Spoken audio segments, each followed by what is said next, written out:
बोलिए सर। उसमें आप एक क्वेश्चन भी डिस्कस किए थे, उसमें एक 7 एक्स्ट्रा नंबर आ रहा था, तो आप बताए थे क्वेश्चन वो आंसर गलत होगा।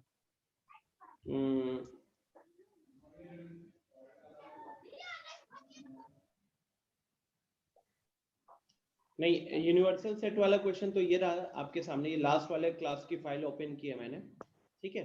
तो सबसे पहले अमन देखो, यूनिवर्सल सेट का मेन रीजन क्या होता है कि क्वेश्चन के दौरान हम जितने भी सेट्स के बारे में बात कर रहे हैं वो सारे सेट्स हमारे उन सारे सेट के एलिमेंट जिस सेट में होगा उसको यूनिवर्सल सेट बोलेंगे। तो उसमें एक्स्ट्रा तो हो सकता है, कोई बड़ी बात नहीं है एक्स्ट्रा वाला।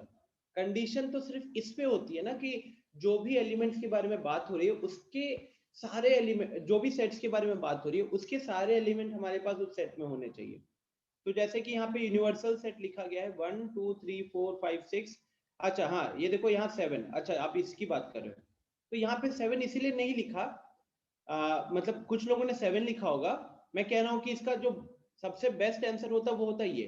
बट इसके अलावा हो सकता है कि अगर आप कुछ एक्स्ट्रा नंबर्स रखते हो तो उसमें आपको कहीं पे नंबर नहीं कटेंगे। देखो ये तो एक्स्ट्रा चीज आपने ऐड की है, बुक ने ऐड की है, एक्स्ट्रा चीज ऐड करे हो तो दिक्कत नहीं है। दिक्कत कब होगी, जब आपने सेट के वो एलिमेंट्स को काउंट नहीं किया है जो कि जिसका डिस्कशन चल रहा है। तो जैसे अगर हम 1 से लेके 9 7 को छोड़कर 1 से लेके 9 का बात हो रहा है और अगर हम इसमें से कोई एक एलिमेंट को नहीं रखे तब वो यूनिवर्सल सेट नहीं होगा। बट इसके अलावा अगर आप किसी को रखते हैं तो कोई दिक्कत वाली बात नहीं है। ओके,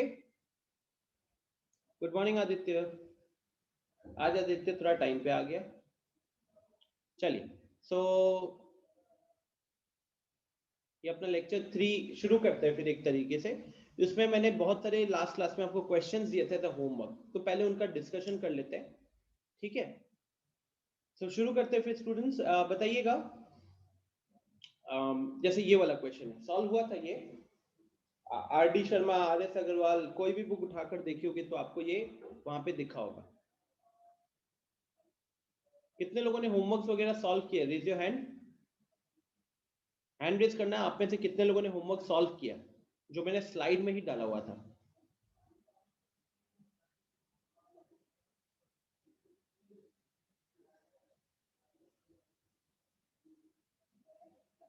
जो लोग हैंड रेज कर रहे हो आई कैन आस्क यू कि हाँ बताइए फिर क्या क्या सॉल्व किए हो, कॉपी दिखाओ, वो सब हो सकता है।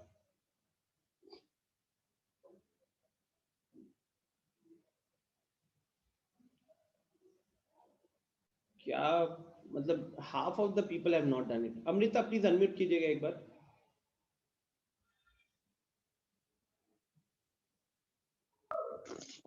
Yes, sir. What happened? Why have you not completed your homework? Sir, phone format किए थे जिस वजह से नहीं हो पाया था। Sorry. फोन फॉर्मेट किए थे ना, ग्रुप में तो ऐडेड हो। Yes, sir. ग्रुप में ऐडेड हो तो फिर हम लोग तो नोट्स ऐसे भी ग्रुप में के डिस्क्रिप्शन बॉक्स में जो लिंक होता है वहां पे जाता है, आप वहां से लिंक। अमृता आपके केस में आई थिंक मुझे इतना याद आ रहा है कि आपने कभी भी होमवर्क नहीं किया है, if I am not wrong. जब भी मैंने आपसे पूछा है आपके एंड से हमेशा मेरे को आंसर नो मिला हुआ है। नो मिलता था या एक क्वेश्चन 2 क्वेश्चन मिलता था। Do you really think you can get a good success, या फिर एटलीस्ट सब्जेक्ट के ऊपर कमांड आएगा जस्ट बाई, इसका मतलब आपने घर पे जाके कोई पढ़ाई तक नहीं की होगी। अगर आपको ये नहीं पता कि सर ने क्या पढ़ाया, क्या होमवर्क दिया और अगली क्लास में डिस्कशन इसके ऊपर होगा, तो ये आपके बारे में क्या क्या इमेज दे रहा है। Rishank, what happened to you? I think homework लिखा हुआ था स्लाइड में ना लास्ट क्लास। अगर मैं एक बार लास्ट क्लास, देखो लास्ट क्लास की फाइल ओपन कर रहा हूं, ये यहाँ पे कुछ नहीं लिखा हुआ था, यहाँ बोल दिया था कि ये आपके लिए होमवर्क रहेगा। फिर पावर से डिस्कस करने के बाद इधर कुछ नहीं लिखा था इस स्लाइड में, ये बोला था आपको करना है। आगे तो होमवर्क तक लिखा हुआ है, आगे होमवर्क तक लिखा हुआ है। आई मीन इस तरीके से आप लोग पढ़ाई करो, you are just wasting your parents money, nothing else. बोलो what is the use, should I remove all of you? Amrita, Rishank, Anamika, Ankit, Ayush, Shivam, Vikas, Vinay, Neeraj, आप सबको रिमूव कर देता हूं। फिर क्या फायदा आप लोगों के रहने का? आप लोग 10th से जस्ट अभी 11th में गए हो, है ना, 10th का बोर्ड्स नहीं दे पाए हो। अब आपके अंदर अगर वो सीरियस, मैंने पहले भी आप लोगों को बहुत अच्छे से समझाया ये चीज कि अगर आप ये छोटा सा कल्चर नहीं डेवलप कर सकते अपने अंदर क्वेश्चन सॉल्व करने का, तो forget about JEE. You guys will not even get a decent score in class 12th. इस एटीट्यूड के साथ बोलो लिख के दे दूं 50% नंबर नहीं आएंगे. 10th में 50% लाने के लिए पढ़ना नहीं पड़ता है, और 12th में 50% आधे लोगों के आते नहीं है. ठीक है, 10th वाला चीज मत सोचो. 10th में चीजें बहुत आसान थी. मानता हूं बोर्ड्स नहीं दे पाए तो बोर्ड्स वाली फीलिंग नहीं है, बट पढ़ाई लिखाई तो करोगे ना. और अगर आपको ये अच्छा एग्जाम क्लियर करना चाहते हो तो do remember what is the success rate. It's hardly 1 or 2%. 1 से 2% का सक्सेस रेट है. और जो लोग सक्सेस पाते हैं, क्या वो पिछले 2 दिन 3 दिन के अंदर क्या 2 घंटे का टाइम निकाल के होमवर्क नहीं सॉल्व कर सकते? 2 घंटा छोड़ो, 1 घंटे का काम नहीं दिया हुआ था. Amrita, Rishank, Anamika, Ankit, Ayush, Robin, Shivam, Vikas, Vinay, Neeraj, don't ask me a single question in the session. आज की जो सेशन होगी एटलीस्ट डाउट डिस्कशन तक जितने लोगों ने होमवर्क किया हुआ है सिर्फ उनके अकॉर्डिंग चलेगा.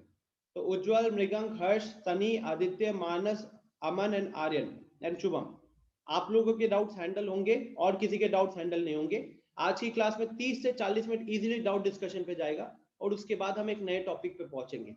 तो now you can imagine that पहले 30-40 मिनट्स में आपको कोई खास फायदा नहीं होगा, because you guys did not make the efforts. तो अगर मेरे सीधे सॉल्यूशन को सुन के आपको कोई सवाल आता भी है, उस सवाल का आंसर आपको खुद निकालना है. जब होमवर्क सॉल्व करके आओगे ना, उसके बाद आप मेरे से सवाल पूछना. हद होती है यार, मतलब डिडंट इवन गेट 1 hour. इसको पढ़ाई नहीं कहते, इसको बस घर वालों को दिखाते हो. ये पता ही क्या होता है? अभी आपके घर वालों को पता है कि 10 बजे से क्लास शुरू है, तो उनके सामने ये लेके बैठना है ना, लेकिन आपने हेडफोन लगा रखा होगा, तो आपको जो अभी डांट पड़ रही है या आपकी असलियत को जो एक्चुअली में मैं कह रहा हूँ, वो आपके पेरेंट्स को सुनाई नहीं दे रहा होगा. उन्हें नहीं पता कि मेरा बेटा या मेरी बेटी ने पिछले 3 दिन, फ्राइडे को क्लास हुई थी और आज हो गया मंडे, 72 आवर्स में मेरे बेटी के पास आधे घंटे का टाइम नहीं निकला मैथ्स का होमवर्क करने के लिए. ठीक है, और फिर ये सब फालतू फालतू रीजंस आएंगे, फोन फॉर्मेट हो गया, तो इंटरनेट, ये भी मान लेता हूँ कि वेदर खराब था, लेकिन अगर आप लोग सीरियस होते तो आपके पास आधे घंटे का टाइम आराम से निकल जाता. ये तो नहीं बोल सकते कि पिछले 3 दिन के अंदर यूट्यूब नहीं चलाए होगे, फेसबुक नहीं चलाए होगे, व्हाट्सएप नहीं चलाए होगे. ये बहाने तो नहीं दोगे, राइट? तो अगर पढ़ाई के लिए सीरियस होते तो आराम से वो निकाल लेते.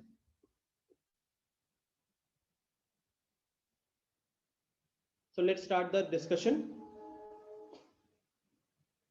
इससे ज्यादा ये टाइम वेस्ट नहीं ये लोग डिजर्व करते हैं इनके ऊपर.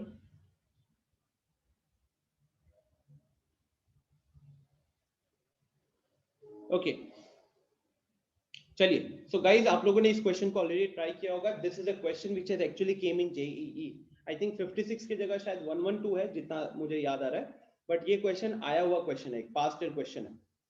ठीक है, so let me write down the solution. Guys, सबसे पहले मैं सवाल पूछना चाहूंगा. लेट्स से उज्जवल एक बार अनम्यूट करना. Yes sir. उज्जवल, अगर कोई भी सेट होता है जिसमें x नंबर ऑफ एलिमेंट्स होते हैं, तो उसके टोटल नंबर ऑफ सबसेट्स कितने बनते हैं? Sir 2 to the power x. 2 to the power x. Perfect. तो इस क्वेश्चन में अगर देखा जाए तो यहाँ पे हमारे पास सबसे पहले लिखा हुआ है 2 finite sets have m and n elements. 2 set के अंदर m और n एलिमेंट है, और आपसे पूछा गया then the total number of subsets of the first set is 56 more than the total number of subsets of the second set. तो फिलहाल अगर इक्वेशन वाइज करें, इक्वेशन वाइज देखें तो S1 को हम लिख देते हैं नंबर ऑफ, S1 को लिख देते हैं number of subsets of first set, and S2 को लिख देते हैं number of subsets of second set. ठीक है, अब according to question S1 minus S2 is equal to 56 है. अब यहाँ पे अगर हम S1 और S2 की वैल्यू के बारे में सोचे, तो जैसे अभी उज्जवल ने बताया कि अगर X नंबर ऑफ एलिमेंट होता है तो नंबर ऑफ सबसेट बनता है 2 to the power x। Question पढ़ोगे तो क्वेश्चन भी ये कह रहा है कि एक सेट है जिसमें m एलिमेंट है, दूसरा सेट है जिसमें n एलिमेंट है, और क्वेश्चन के मुताबिक पहले सेट के जितने भी सबसेट्स बन रहे हैं वो दूसरे सेट के टोटल नंबर ऑफ सबसेट से 56 ज्यादा है। तो पहले सेट में m एलिमेंट था तो उसके कितने बनेंगे subsets, 2 to the power m बनेंगे। दूसरे में n नंबर ऑफ एलिमेंट है तो कितने बनेंगे, 2 to the power n बनेंगे। तो 2 to the power m minus 2 to the power n is equal to 56 होता है। ठीक है, अब आपको इसको सॉल्व करना है, इस इक्वेशन को सॉल्व करना है। अब यहाँ पे लोग जेई में क्वेश्चन क्यों आया था, क्या इतना स्ट्रेट फॉरवर्ड क्वेश्चन था? नहीं। जनरली यहाँ पे आप लोगों को 10th में सीखते हो कि इक्वेशन एक वेरिएबल एक होना चाहिए। क्लास 10th में थर्ड चैप्टर था linear pair of linear equations in two variable, तो वहां दो इक्वेशन था तो दो वेरिएबल होता था, तब जाकर सॉल्व कर पाते थे। और 9th में आपका चैप्टर था linear equation in two variable, तो वहां बताया जाता था कि अगर एक इक्वेशन और दो वेरिएबल है तो आपके इनफाइनाइट सॉल्यूशंस बनते थे। तो यहाँ पे जनरली लोगों का कंफ्यूजन कहाँ आ गया कि यार इक्वेशन एक है और कोई इक्वेशन नहीं बन रहा है, एक इक्वेशन है और इसके सॉल्यूशन कितने हो रहे हैं, इसके सॉल्यूशन हो रहे हैं, इसमें वेरिएबल आ रहे हैं दो, इसमें वेरिएबल आ रहे हैं दो। तो अब यहाँ पे आपको सोचना था कि कैसे कैलकुलेट करोगे। तो सबसे पहला आपके पास तरीका क्या था, अगर हम मेथड 1 की बात करें, सो मेथड 1 हो सकता था यूजिंग द ऑप्शंस, क्योंकि गाइस जेई में क्वेश्चन आया था, तो अगर आप ऐसे देखो तो ऑप्शंस के हेल्प से भी आप इजीली कैलकुलेट कर सकते थे। जैसे कि आप m के जगह पे ऑप्शन ए को रखो, अगर आप यहाँ पे ऑप्शन ए को रखते हो, option A 2 to the power 7, m के जगह पे हम 7 रखेंगे और n के जगह पे 6 रखेंगे। आई थिंक ये आपके मन में क्लियर होना चाहिए कि अगर 2 to the power m minus 2 to the power n अगर 56 है तो m की वैल्यू n से बड़ी होगी, तो इसलिए हमने यहाँ वो रखा, यहाँ ये रखा। क्या ये 56 आ रहा है? नहीं। अगला ऑप्शन को देखिए, 2 to the power 6 minus 2 to the power 3, 2 to the power 6 होता है 64, 2 to the power 3 होता है 8, 64 माइनस 8 कितना हो गया? 56 हो गया। आ गया आंसर, आगे बढ़ने की जरूरत ही नहीं है। एक में आंसर मिल गया तो ऑब्वियसली अगला वाला आंसर होगा नहीं, तो उधर अपने को वेरीफाई तक नहीं करना है, उधर अपने को वेरीफाई तक नहीं करना है। ओके, नेक्स्ट,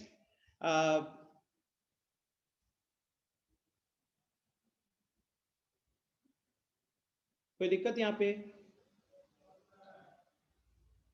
मृगंक पूछ रहे कि सर अगर ऑप्शन नहीं दिया होता तो।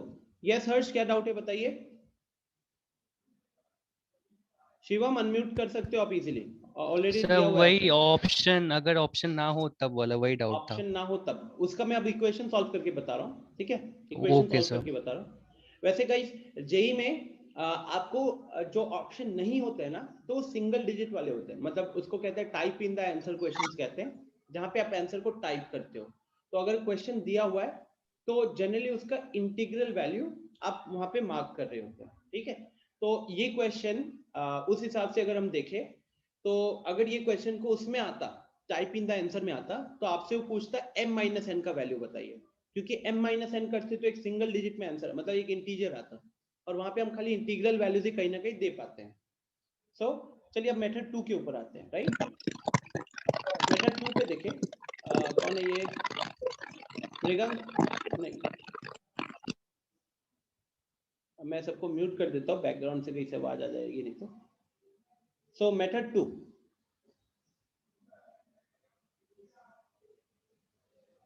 मेथड 2 के अकॉर्डिंग आपको क्या करना चाहिए स्टूडेंट। सबसे पहले अगर मैं आपसे सवाल, मैंने ऑलरेडी बताया कि 2 to the power m minus 2 to the power n is 56, it means अपना m का वैल्यू जो होगा n से बड़ा होगा, अपना m का जो वैल्यू होगा वो n से बड़ा होने वाला है।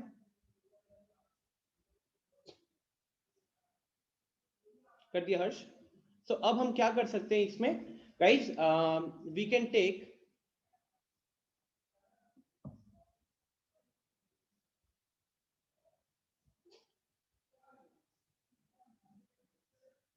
To to the power m को देखिए, क्या मैं उसको 2 to the power m minus n into 2 to the power n लिख सकता हूं। 2 to the power m को क्या हम 2 to the power m minus n into 2 to the power n लिख सकते हैं?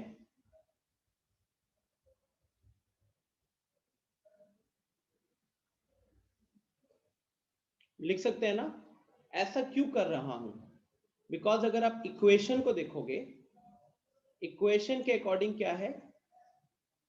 इक्वेशन के according 2 to the power m minus 2 to the power n is equal to 56 is given in the question.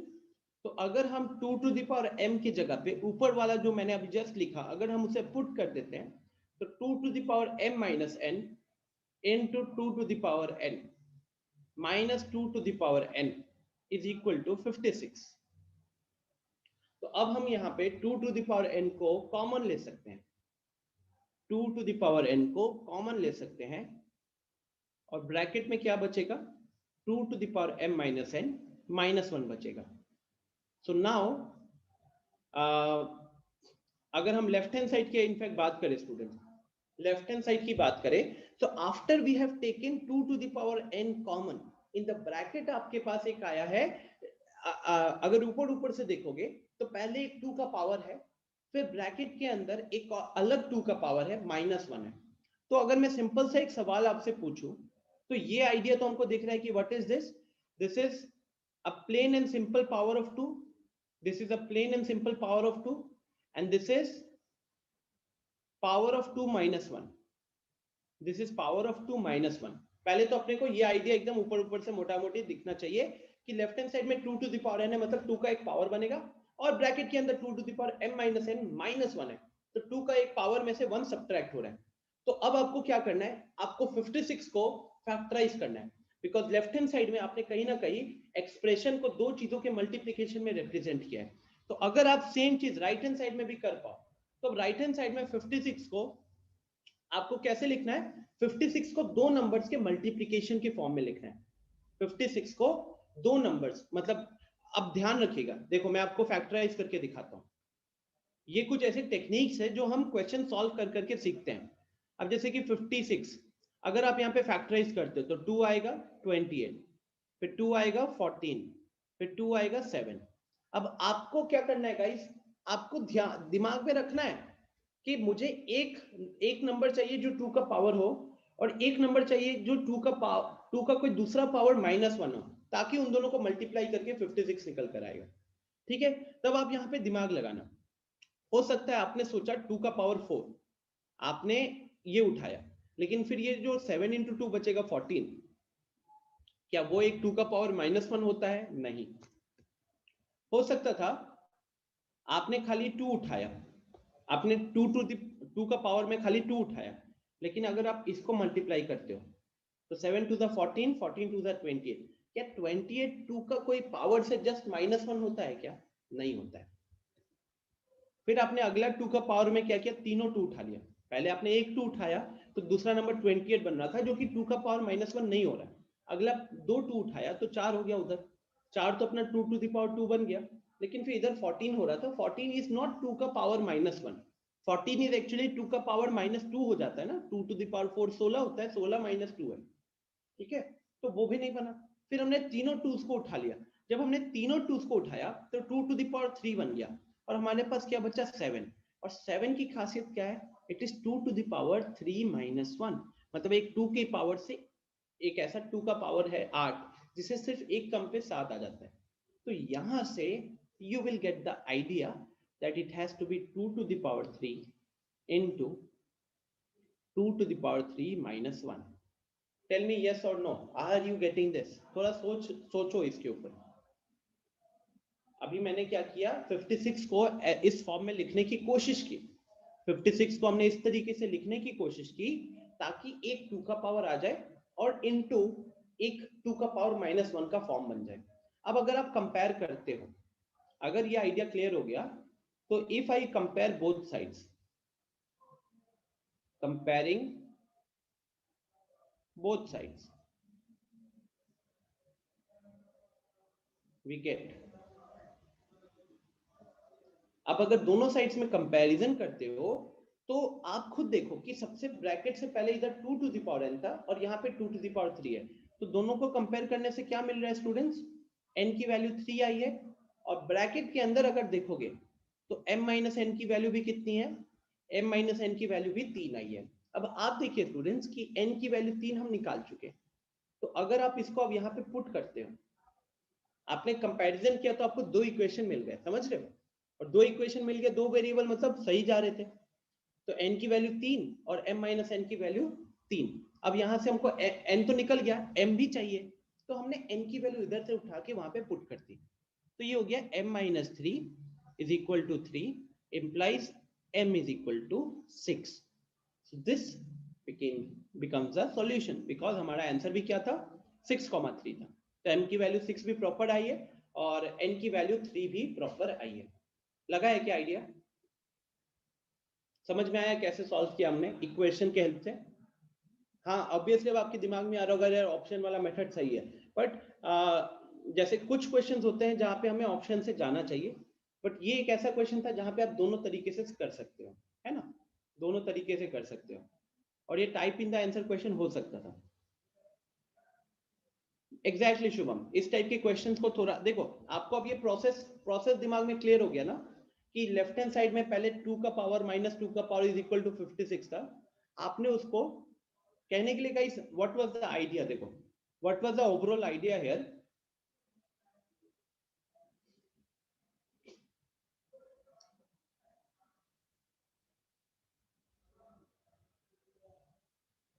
तो मैंने छोटी सी आइडिया क्या use की कि अगर क्वेश्चन में a इंटू बी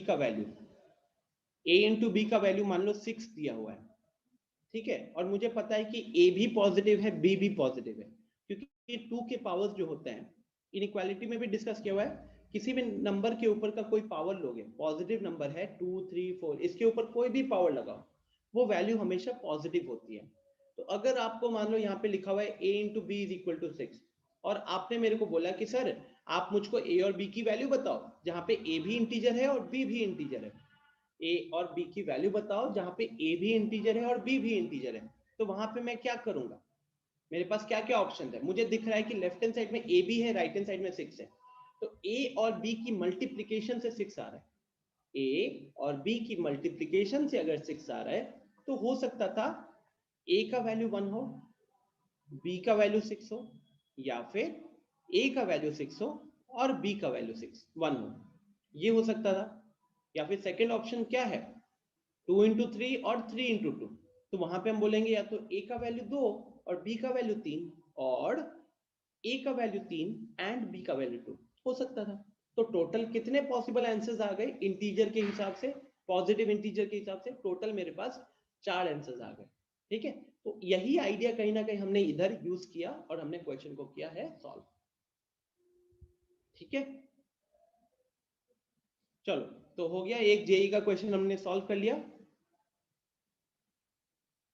यस हर्ष, ऐसे करने से टाइम लगता है, बट क्या है ना कि वो तो अब आप जब आगे हम लोग और भी क्वेश्चंस करते रहेंगे तो you will also feel this कि जब इस तरीके का इक्वेशन आ जाता है, जब इस तरीके का इक्वेशन आ जाता है और क्वेश्चन में आपको उसी इक्वेशन की वेरिएबल्स की वैल्यू निकालनी है, तो आपके दिमाग में भी अब आना चाहिए कि अगर एक बार ऑप्शन पुट कर देते हैं, अगर दिया हुआ है तो जल्दी हो रहा है क्या, ऑप्शन पुट कर देने से जल्दी हो रहा है क्या, this should be my thought process, ये दिमाग में हमेशा आना चाहिए, ठीक है। अभी आगे के क्वेश्चंस पे डिस्कस कर रहे हैं। जी हर्ष, हैंड रेज किए हो, बताओ। सो जेई का पैटर्न क्या है, लाइक उसमें सिर्फ टिक द करेक्ट ऑप्शंस आते हैं या फिर टाइप, क्या आज का क्या देखो, पैटर्न है? अभी सिर्फ लगभग 1-2 साल से ही, I think 2 years to be precise, type in the answer questions पहले नहीं थे। पहले क्या था, जब जेई मेंस 2013-14 से जब शुरू हुआ तो लास्ट 5-6 सालों में जेई मेंस में सिर्फ ऑब्जेक्टिव था, सिर्फ एमसीक्यू था, ठीक है। जेई एडवांस में तो मोर देन 1 करेक्ट भी होता है, मतलब कि एक क्वेश्चन है और उसके एक से ज्यादा सही भी होते हैं, वो आपको क्वेश्चन में पहले ही बता देता है कि can be more than 1 correct, तो अब ये नहीं पता कि एक से ज्यादा होगा या नहीं होगा, बट बेसिकली अगर आप ओवरऑल पूरा जेई के हिसाब से देखो तो आपको एक टाइप के क्वेश्चंस मिलेंगे जहां पे आप सिर्फ आपको प्रॉपर ऑब्जेक्टिव है, मतलब जैसे ये हो गया एक क्वेश्चन 4 ऑप्शंस ओनली 1 करेक्ट। दूसरे टाइप के क्वेश्चंस हो सकते थे ये question 4 options more than 1 correct, और आगे एडवांस वगैरह में जब हम जाएंगे तो फिल इन द ब्लैंक्स, मतलब कि फिल इन द ब्लैंक्स रहेगा, बट अगेन वो क्या होगा कि ब्लैंक दिया हुआ है 4 ऑप्शन से, उनमें से कोई मार्क कीजिए, मैच द फॉलोइंग हो सकता है, तो बॉक्सेस बने होंगे, ठीक है, 2 बॉक्सेस बने होंगे और अलग अलग कॉम्बिनेशंस आपको 4 ऑप्शंस में दिख रहे होंगे, वहां पे आपको मार्क करना है। तो अगेन ये कहीं ना कहीं एमसीक्यू वाले में ही आ गया। और इसके अलावा आपके पास आएगा टाइप इन द आंसर। तो ओवरऑल देखोगे तो only 3 categories, MCQ with only 1 correct, MCQ with more than 1 correct and type in the answer, जहां पे आपको ऑप्शन नहीं मिलता है, क्वेश्चन देख के सॉल्व करना होता है और फिर टाइप करना होता है। सर बट टाइप हम कैसे कर सकते हैं, लाइक वो- पावर ये सब उस टाइम? नहीं, तो वही तो क्वेश्चन ऐसे बने होंगे ना कि आपको वहां पे सबसे पहले तो जैसे हम लोग फोन में कैलकुलेटर यूज करते हैं ना, या आपने कंप्यूटर पे कभी कैलकुलेटर यूज किया जो छोटू सा कैलकुलेटर निकल कर आता है? No sir. अच्छा, तो जैसे फोन में अपन कैलकुलेटर यूज करते हो तो अपना तो साइंटिफिक कैलकुलेटर भी खोल लेते हो, मतलब खतरनाक खतरनाक एक्सप्रेशन भी हो जाते हैं। बट अगर आप दुकान वगैरह में गए हो तो छोटा छोटा उन लोग जो कैलकुलेटर रखते हैं ना, जहाँ पे खाली प्लस माइनस एडिशन डिवीजन होता है, ठीक है, यस सर। वो वाला कहीं ना कहीं कैलकुलेटर आपके उसमें खुल जाएगा, मतलब ऑप्शन रहेगा जेई के उस इंटरफेस में। तो वहां पे हम उस पर क्लिक करते हैं तो ऐसा होगा कि स्क्रीन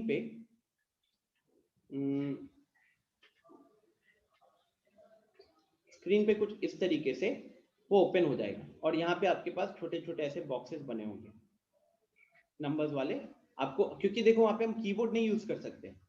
आप लोगों ने अभी दिया नहीं एग्जाम ना, तो वहाँ पे आप कीबोर्ड नहीं यूज कर सकते, आप जो भी करोगे माउस से करते हो।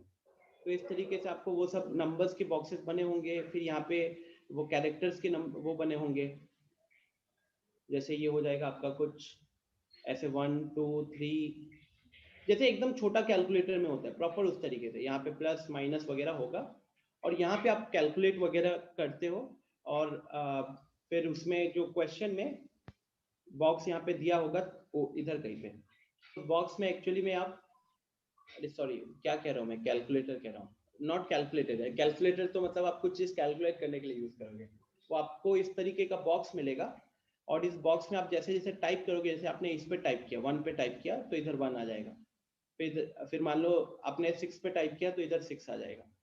तो इस तरीके से हमको टाइप करना होता है। वो ऐसे ओके भी जब सर। हम लोग एनटीए के टेस्ट वगैरह देंगे ना, अभी नहीं, आफ्टर ऑब्वियसली 1 ईयर 12th में आओगे तो थोड़ा सा हम लोग शुरू कर देंगे, तो वहां पे मिल जाएगा। It is not okay a sir. Concern, it is not a concern.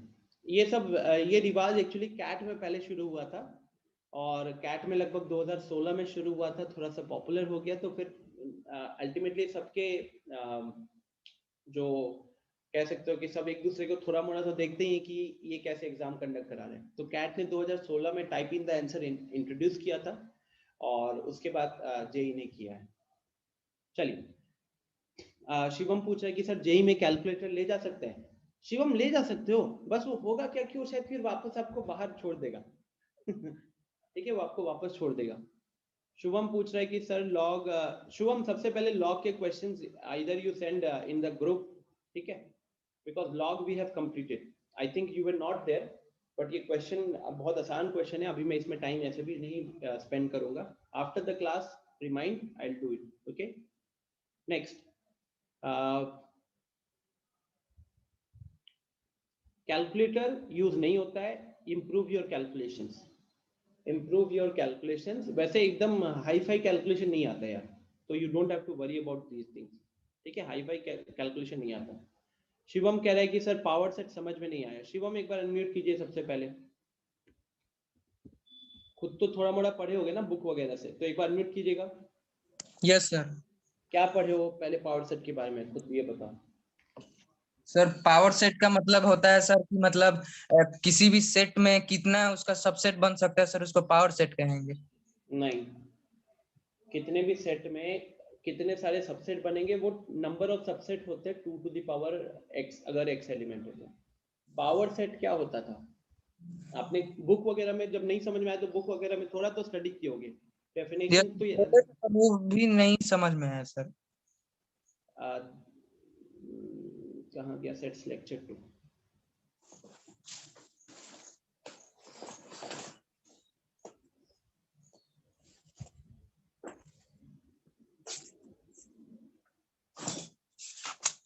Okay, पढ़ो तो एक बार स्टेटमेंट को पढ़ो और बताओ क्या समझ में आ रहा है अभी पहले। Let A be any set. The set of all subsets of A is called power set. इस लाइन को पढ़ के पहले क्या समझो, इंग्लिश को हिंदी में कन्वर्ट करो।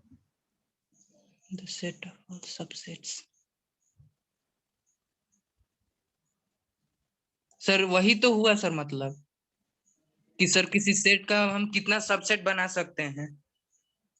नहीं, कितना सबसेट बना सकते हो तो नंबर की बात हो गई ना कि सर एक सेट है जिसमें 4 एलिमेंट है, कितने सबसेट बना सकते हो, तो मैं बोलूंगा 16 सबसेट बना सकते हो। लेकिन पावर सेट क्या होता है, आप नंबर ऑफ सबसेट के साथ पावर सेट को कंफ्यूज कर रहे हो। नंबर ऑफ सबसेट किसी भी सेट का अगर x एलिमेंट्स है तो 2 टू द पावर x होगा। लेकिन आपको अगर पावर सेट पूछ रहा है तो पावर सेट एक तरीके का सेट होता है। पावर सेट एक तरीके का सेट होता है और उस सेट के अंदर किसके एलिमेंट होते हैं। तो अगर आप एक सेट A, जैसे यहाँ पे पहली लाइन लिखी है, let A be any set. मान लीजिए कि सेट A है कोई एक सेट, जैसे यहाँ एग्जांपल के लिए A सेट के अंदर एलिमेंट है 1 2 3। अब इसके जितने भी अलग अलग सबसेट बनते हैं, किसी भी सेट के जितने भी अलग अलग सबसेट बनते हैं, उन सब का कलेक्शन से जो नया सेट बनाओगे उसको पावर सेट बोला जाएगा। इन सबके कलेक्शन से जितने भी सबसेट बनेंगे, मतलब जैसे 1 2 3 है तो कितने सबसेट बनेंगे, what is the number of subsets, 8, right. तो वो 8 सबसेट को जब एक नए सेट के अंदर डालोगे, 8 सबसेट को जब एक नए सेट के अंदर डालोगे तो जो नया सेट हुआ उसको बोला जाएगा पावर सेट ऑफ A।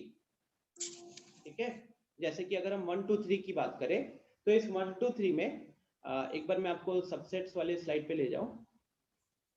हाँ, तो ये देखिए, जैसे हमने ये लास्ट क्लास में लिखा था possible subsets of a given set, तो हमने देखा था कि वो 2 टू द पावर 3 जो था वो सही है कि नहीं है।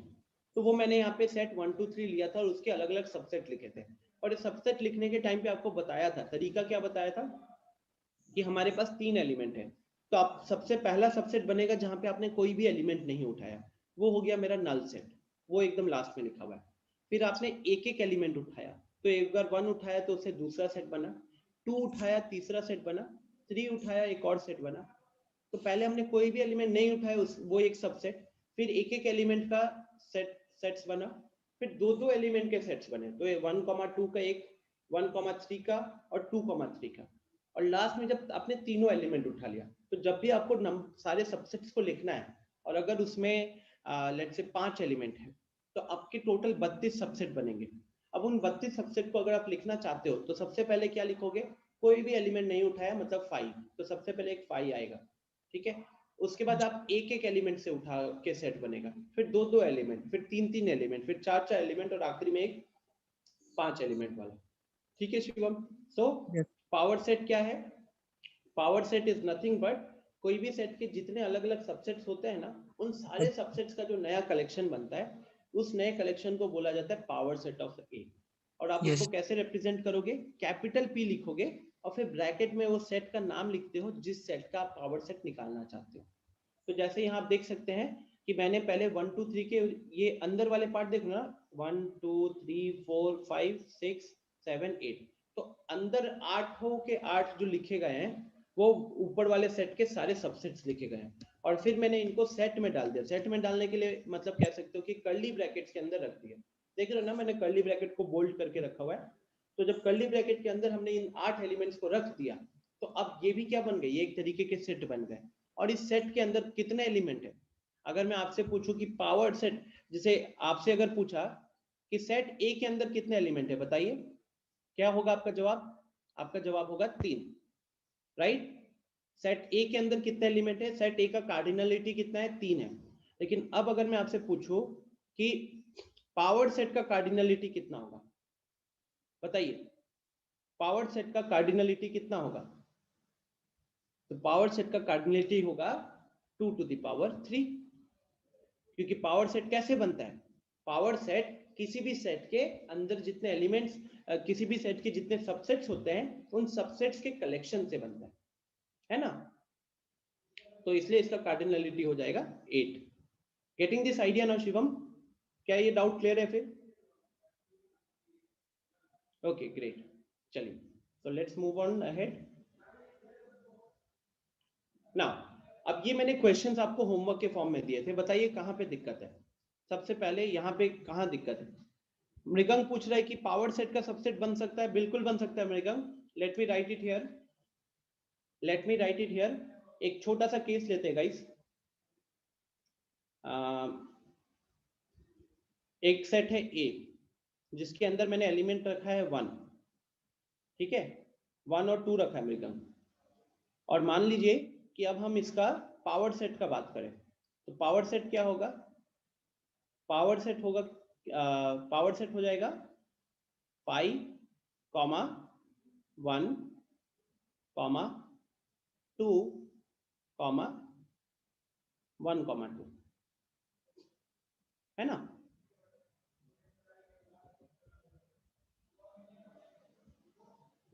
लेट्स से मैं अभी थोड़ा सा अलग करने के लिए इसको ऐसे डाल देता हूँ।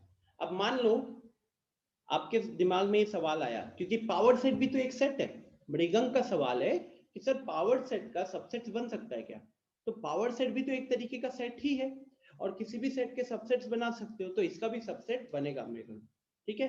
तो अगर हम अभी बात करें, अगर अभी हम बात करें सबसेट्स ऑफ दिस, तो इसके सबसेट्स क्या क्या हो सकते थे।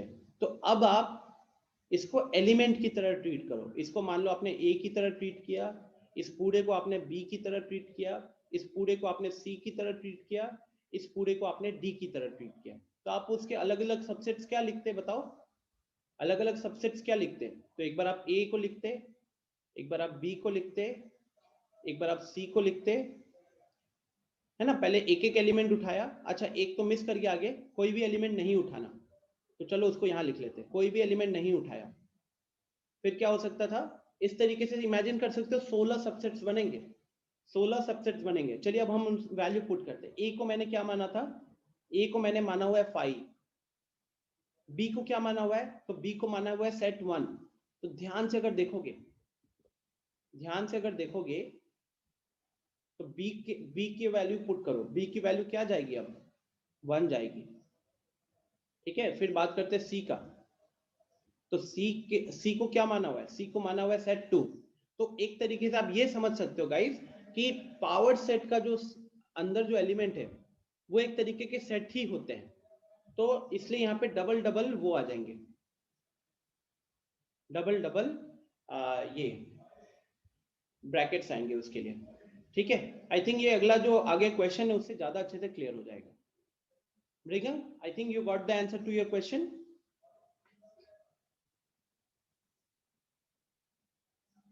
ठीक है, तो गाइस पहले आ जाओ इधर, बताओ यहाँ पे कोई दिक्कत, यहाँ पे कोई दिक्कत।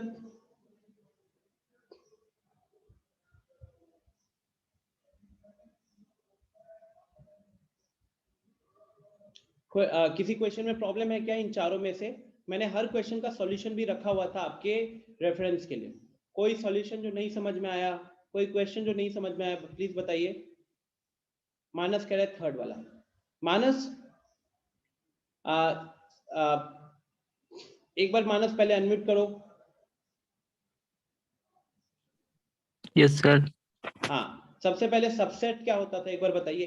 एक सेट ए को बी सेट का सबसेट कब कहा जाता है, जब वो उसमें प्रेजेंट हो। ए सर, ए बी में होना चाहिए, ए के सारे एलिमेंट बी में बी में होने होना चाहिए, राइट। तो क्वेश्चन थर्ड वाले में अगर देखोगे तो अल्फा बीटा तो दिख रहा है, लेकिन ये वाला और ये वाला क्या इसमें दिख रहा है आपको, गामा और डेल्टा दिख रहा है, नहीं दिख रहा। तो इस सेट के कुछ ऐसे एलिमेंट है जो हमको अगले वाले सेट में दिख ही नहीं रहे, तो क्या उस हिसाब से ये सबसेट बन सकता है, नो सर, नहीं बन सकता। तो इसीलिए इसका आंसर क्या जाएगा, फॉल्स जाएगा, ठीक है। और ये देखिए इसका रीजन यहाँ पे लिखा हुआ है, false as element gamma and delta is not in the set this. दूसरे वाले सेट में ये गामा और डेल्टा प्रेजेंट नहीं है इसलिए, ठीक है। ओके ठीक, और बताइए। आई थिंक यहाँ डन, बढ़ते आगे फिर होमवर्क। इसमें ये तो अच्छा क्वेश्चन था। आई थिंक एक बार जेई में शायद ये पूछा हुआ था, या तो ये पूछा हुआ था या ये पूछा हुआ था, दोनों में से कोई एक पूछा हुआ था। ये तो सर समझ ही नहीं आ रहा। ये समझ में नहीं आया, ठीक है, इसको मैं सॉल्व करता हूँ, आइडिया क्लियर हो जाएगा। ये आई थिंक मृगंक ने मुझे लास्ट क्लास में पूछा था और मैंने बोला था कि इसको मैंने रखा हुआ है। चलिए, आई थिंक इसमें लोगों को डाउट होगा, this is a very genuine question, first attempt में लोगों को बहुत कंफ्यूजन रहता है। तो देखिए, सबसे पहले क्या है गाइस, आप सोचो कि if phi denotes null set, phi denotes null set, obvious ही बात है यार, फाई तो नल सेट को रिप्रेजेंट करता है। तो हम फिलहाल के लिए मान लेते हैं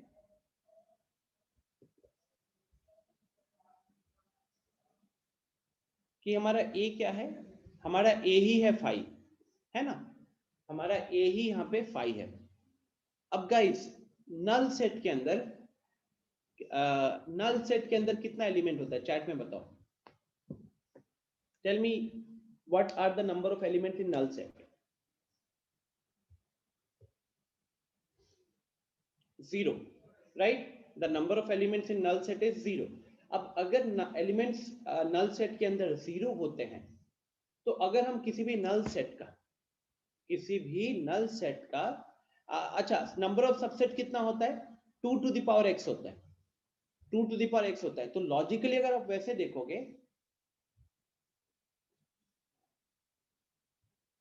a null set has 0 elements, a null set has 0 elements, and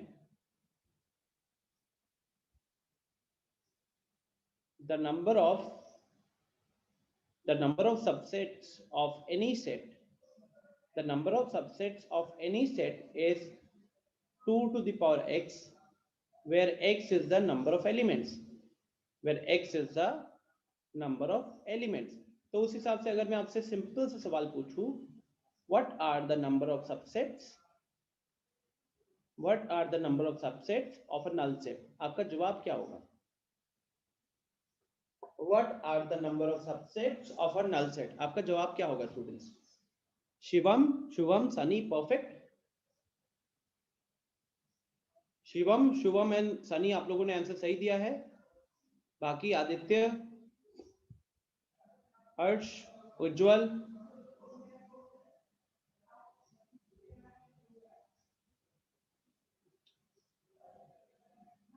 Shivam सही है, मानस गलत, आदित्य गलत, चेक करो। मृगंक एंड हर्ष करेक्ट है। Guys, it is 2 to the power x ना। आप कभी भी किसी के नंबर ऑफ सबसेट्स के बारे में देखते हो तो आप लगाते हो 2 टू द पावर x, जहां पे x होता है आपका क्या, x होता है आपके नंबर ऑफ एलिमेंट। तो अगर आप नल सेट के सबसेट्स के बारे में सोच रहे हैं तो वहां पे x की वैल्यू क्या जाएगी, वहां पे x की वैल्यू क्या जाएगी, x की वैल्यू 0 जाएगी ना। तो उस हिसाब से कितना हुआ, उस हिसाब से 1 होगा कि नहीं? मानस एंड आदित्य, गेटिंग दिस? उस हिसाब से 1 होना चाहिए कि नहीं? बिकॉज नल सेट के अंदर कितने एलिमेंट है, 0 एलिमेंट है। तो नल सेट के कितने सबसेट होंगे, 2 टू द पावर 0 होंगे, क्योंकि आप किसी भी सेट के नंबर ऑफ सबसेट्स कैसे निकालते हो, 2 टू द पावर x से कैलकुलेट करते हो, 2 टू द पावर x से कैलकुलेट करते हो। बोलो, बात समझ में आ रही है? Aditya and Manas, getting this? हाँ, सबसेट। तो अब यहाँ पे जैसे मान लो मैं आपको थोड़ा सॉल्यूशन पे अभी ले जाता हूँ, थोड़ा टाइम वो करने के लिए। तो सबसे पहले अगर हमारे पास यहाँ पे सिंपल सा सेट 5, जैसे सेट ए है और उसके अंदर सिर्फ 5 एलिमेंट है। अब अगर मैं आपको पूछूं कि इसका पावर सेट को लिखिए, तो पावर सेट के अंदर क्या लिखते हैं? पावर सेट के अंदर आप उसके सबसेट्स को ही तो लिखते हो ना। पावर सेट के अंदर आप उसके सबसेट्स को ही लिखते हो।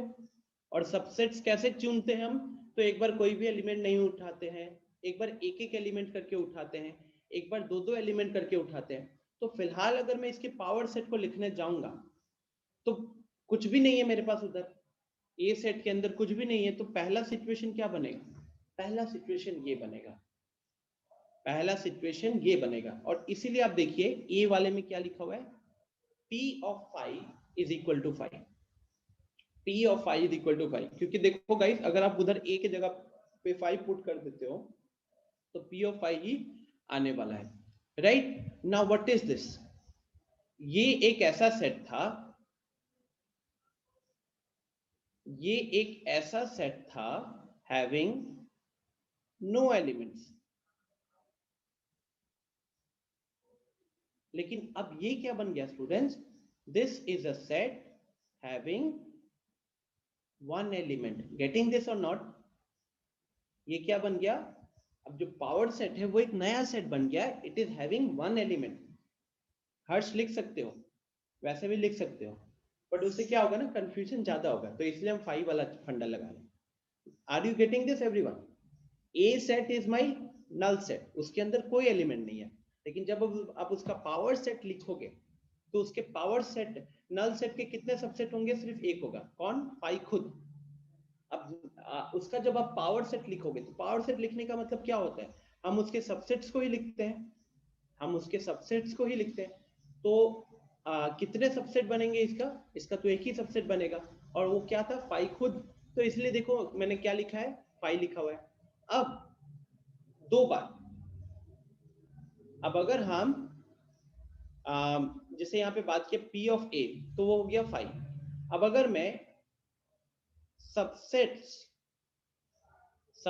ऑफ P ऑफ A की बात करूं, अगर मैं आपसे subsets of P of A की बात करूं, तो सबसेट्स में हम क्या करते हैं, हम देखते हैं, तो पहले तो आप कोई भी एलिमेंट नहीं उठाओगे, पहले तो आप कोई भी एलिमेंट नहीं उठाओगे, तो 5 होगा।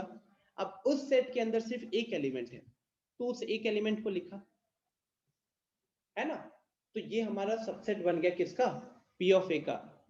तो अब अगर इसके बेसिस पे हम लिखना चाहे P of A, P of A लिखना चाहे, तो ये क्या हो जाएगा? ब्रैकेट्स लगाएंगे और इन्हीं को यहाँ पे डाल देंगे खाली।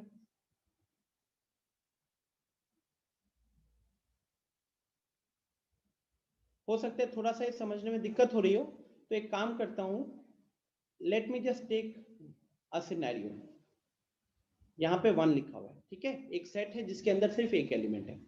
अब अगर मैं इसके सबसेट्स की बात करूं, तो इसका सबसेट क्या बनेगा? इसका सबसेट बनेगा सिर्फ एक, और एक बनेगा 5, क्योंकि अंदर एक एलिमेंट था। तो सबसेट्स बनाने के टाइम पे पहले आप कोई भी एलिमेंट नहीं उठाते हो तो 5 लिखते हो, फिर एक एलिमेंट उठाते हो, फिर दो एलिमेंट उठाने के लिए है नहीं यहाँ पे, एक एलिमेंट उठाए 1 बन गया। तो उस हिसाब से अगर हम पावर सेट ऑफ ए की बात करें, पावर सेट ऑफ ए की बात करें, तो वो क्या बन जाएगा? अब इसी को हमने अंदर लिख दिया, ठीक है। अब देखो स्टूडेंट्स, अब हम क्या करना चाहते हैं, अब हम देखना चाहते हैं सबसेट्स, इसके सबसेट्स देखना चाहते हैं। अब हम इसके सबसेट्स देखना चाहते हैं, पहले क्या था? इसके सबसेट्स थे। तो जब हम इसकी सबसेट्स की बात करेंगे, तो अब पावर सेट एक नया सेट बन गया, पावर सेट एक नया सेट बन गया है, जिसके अंदर अभी कहीं ना कहीं दो एलिमेंट प्रेजेंट है, एक है वन सेट और एक है 5। तो अब हम इसके अलग अलग सबसेट्स की बात करें, तो कितने सबसेट बनेंगे? इसके अंदर दो एलिमेंट है, इसके अंदर दो एलिमेंट है, तो कितने सबसेट बनेंगे? बनेंगे 4 एलिमेंट। तो 4 एलिमेंट बनेंगे, कौन से कौन से?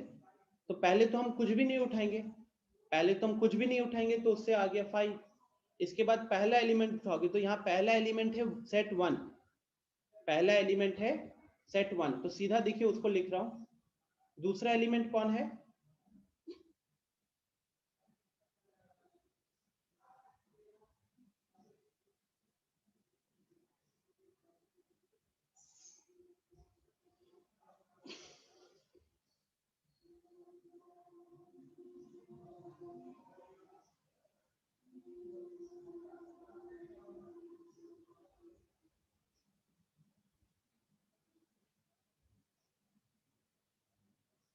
इसके अंदर पहले एलिमेंट्स कौन से हैं? तो अब इसके अंदर एलिमेंट्स है 1 एंड 5। इसके अंदर एलिमेंट्स कौन से हैं?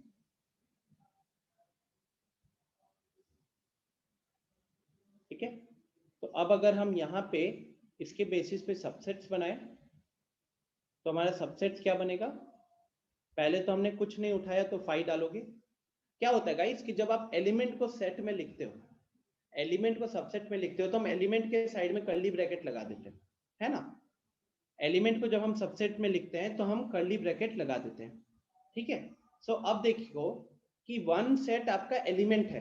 जब आप इसको सबसेट में लिखने जाओगे, जब आप इसको सबसेट में लिखने जाओगे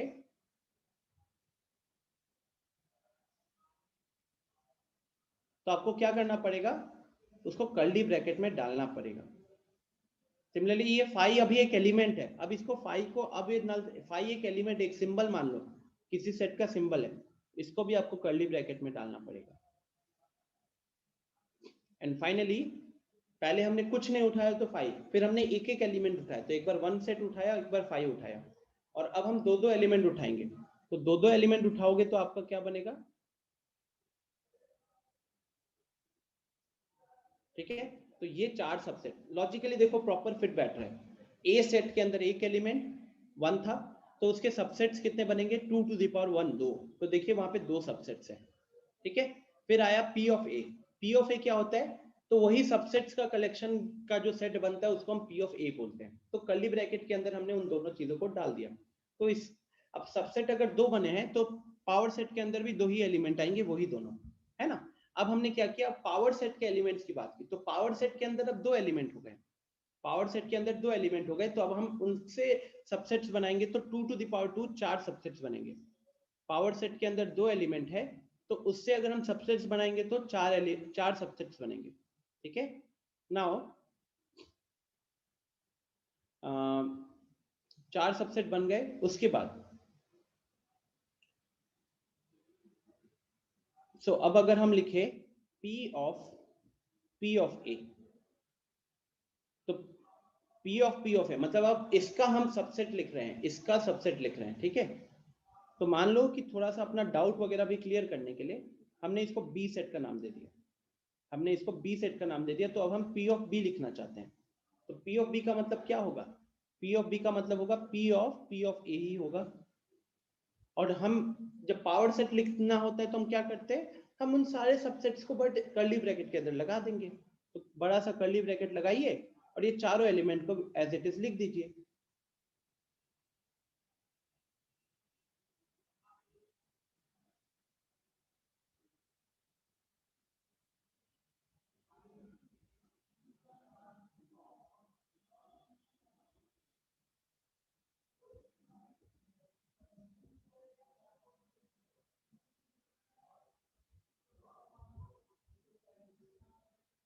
ठीक है, getting this idea properly, I think बहुत अच्छे से यहाँ पे एक्सप्लेन किया हूँ।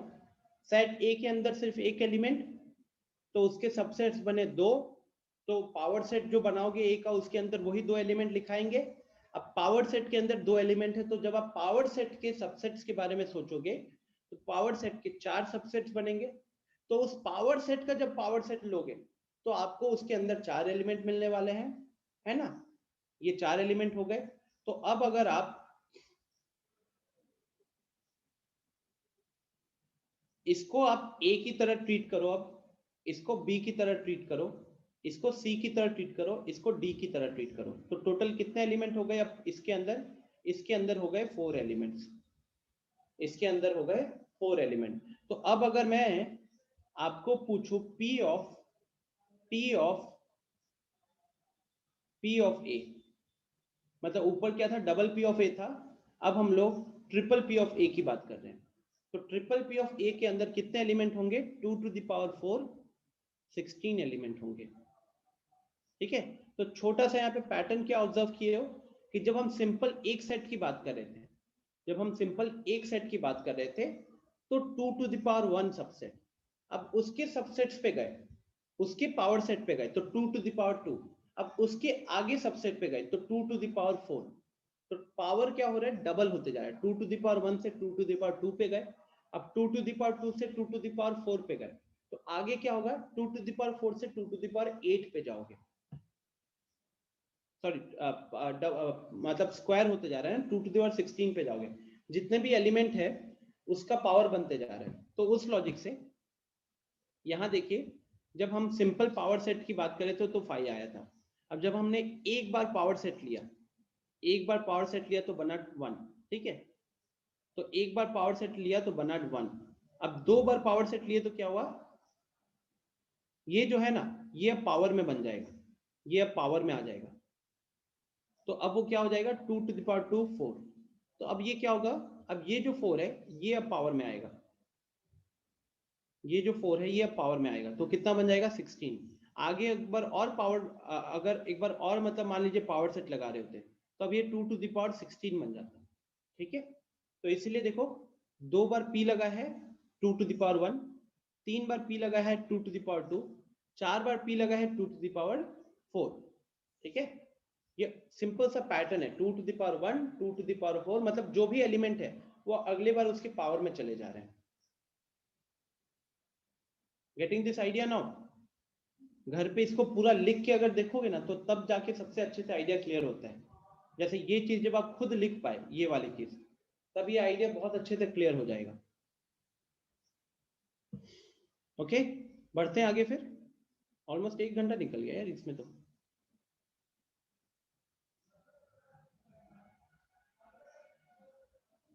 ना ये क्वेश्चन था, बताइए इसमें कोई दिक्कत? ट्रू फॉल्स, कोई दिक्कत यहाँ पे?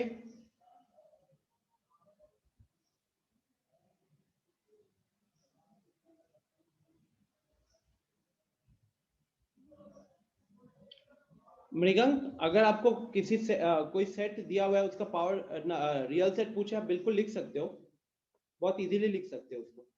आप क्या करना, उस पावर सेट में सबसे ज्यादा एलिमेंट वाले जो होंगे वही आपका सेट होगा। अगर आप ध्यान से ऑब्जर्व करोगे मृगंक,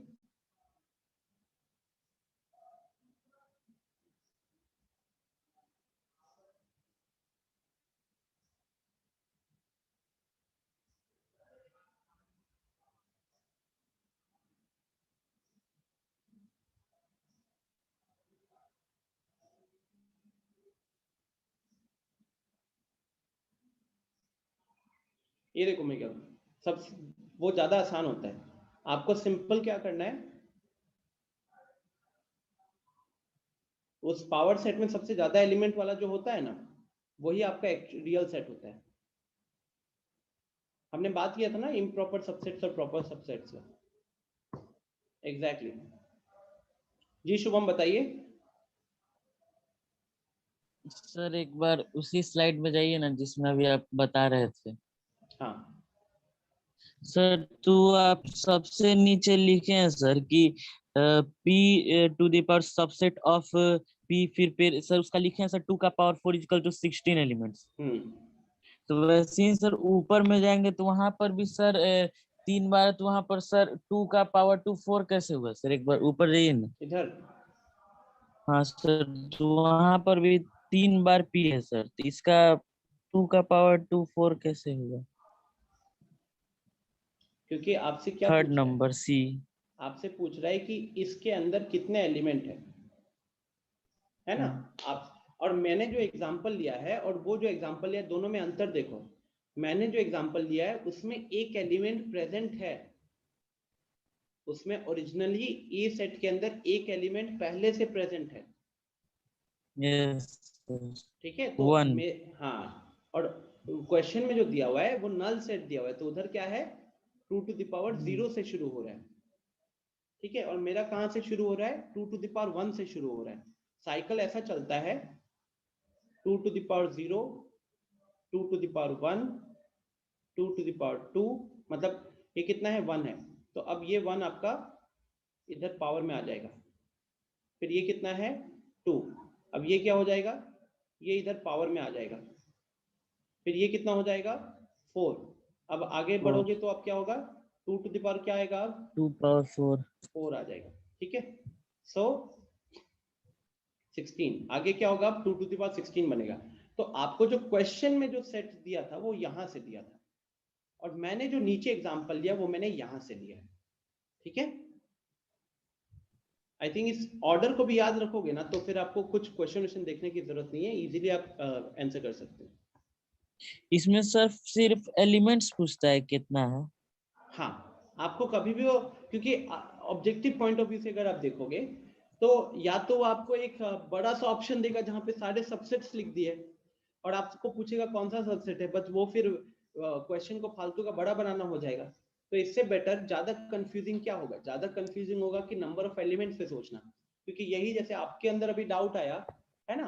आपके अंदर डाउट आया 3 एलिमेंट 3 बार p लगा हुआ है तो 2 to the power 2 ऊपर दिख रहा है, जबकि नीचे क्या है, नीचे हमने जब 3 वाला p लिया, 3 बार p लिया तो हमारा 2 to the power 4 है। तो यहाँ पे आपका इनडायरेक्टली ये चेक हो रहा है कि आपने एग्जाम्पल खुद जो एग्जाम्पल लेके सॉल्व कर रहे थे उसमें एलिमेंट और इसके एलिमेंट अलग अलग है, तो क्या आप उस लॉजिक को यहाँ पे अंडरस्टैंड कर पाए हो कि नहीं, ये आपसे इनडायरेक्टली पूछ लेगा। ठीक है, और ऐसे भी ये सब कोई मुश्किल चीजें थोड़ी ना है, आप एक बार देखे नहीं हो, एक बार देख लिए हो और आपको ये प्रोसेस पता चल गया कि ठीक है this is how it works. ये जो साइकिल दिख रहा है, मैंने जो लेफ्ट साइड में साइकिल लिखा हुआ है वो साइकिल आपको दिख गया है। अगर वो साइकिल आपके दिमाग में क्लियर है तो फिर चाहे ओरिजिनल सेट में जितने भी एलिमेंट हो आपको दिक्कत नहीं होगी, आप इस साइकिल के अकॉर्डिंग आगे बढ़ते जाओगे। ठीक है, ओके सर। हाँ। सो शिवम कह रहा है कि इसमें इसको और कोई दिक्कत नहीं है। गाइस बताइए यहाँ कोई प्रॉब्लम किसी को 4, 5, 6 में, यस और नो? आगे बढ़ते हैं, फिर कोई दिक्कत नहीं है तो आगे बढ़ते हैं फिर। ठीक है, अगेन सबका एक्सप्लेनेशन सॉल्यूशन दिया हुआ था, एक्सप्लेनेशन नहीं दिया हुआ था इसमें। फिर आते ये वाला, ये बहुत अच्छा क्वेश्चन था, इससे वो सबसेट और बिलोंग्स वाला आइडिया क्लियर हो जाता है।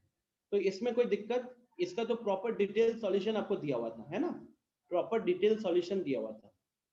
तो बताओ यहाँ कोई प्रॉब्लम? फिर कुछ नहीं प्रॉब्लम है तो गाइस फिर हम आगे बढ़ेंगे, प्लीज देख के बताइए।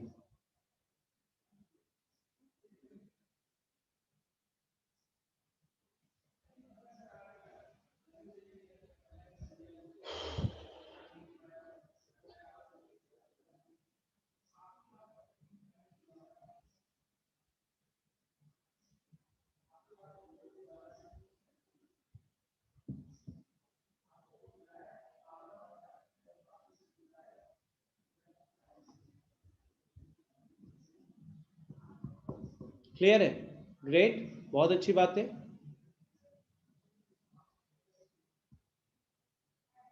मृगंक इसी के बाद अभी वही रखा हुआ है, ऑपरेशन ऑन सेट्स।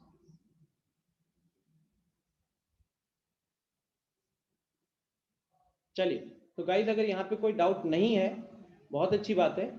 दिस अगर ये सारा क्लियर है मतलब आपको अब अंतर समझ में आ रहा है कि कौन एलिमेंट की तरह है, कौन सेट है और कौन कहाँ बिलोंग करेगा, नहीं बिलोंग करेगा, कौन किसका सबसेट है और कौन किसका सबसेट नहीं है।